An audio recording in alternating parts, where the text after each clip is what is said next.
श्री छत्रपती संभाजी महाराज यांच्या पदस्पर्शाने पावनभूमी पेडगाव तालुका श्रीगोंदा जिल्हा अहिल्यानगर येथून सालाबादप्रमाणे महाराजांच्या नावाने पेडगाव ते पंढरपूर अशी पायी वारी जात आहे। त्यास प्रस्थान होऊन हिंदू मुस्लिम समाजाच्या प्रत्येक मुस्लिम समाजाने या सोहळ्यात सहभागी होऊन पुष्पसृष्टी करून भारतीय जनता पक्षाचे अल्पसंख्याक जिल्हाध्यक्ष शकूरभाई शेख मित्रमंडळाच्या संयुक्त विद्यमाने वारकऱ्यांना अल्पाहारात चहापाणी बॉटलचे वाटप करून सर्व वारकऱ्यांना शाल देऊन सन्मानित करण्यात आले। दिंडीत असणाऱ्या सर्व वारकऱ्यांबरोबर पेडगाव गावातील सर्व मुस्लिम बांधवांनी हातामध्ये टाळ व खांद्यावर भगवी पताका घेऊन दिंडी रिंगणमध्ये सहभाग घेतला। काही मृदंगाच्या आवाजाने विठुनामाच्या गजराने परिसर दुमदुमून गेला होता।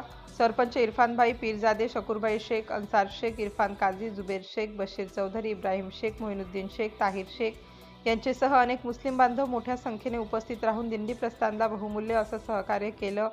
या पायी दिंडीचे मुस्लिम समाजाच्या वतीने पुष्पवर्षाव करून प्रस्थान केले। सिटी इंडिया न्यूजसाठी गणेश शिंदे, पेडगाव।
चपला काढा चपला कोटी रोजा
माऊली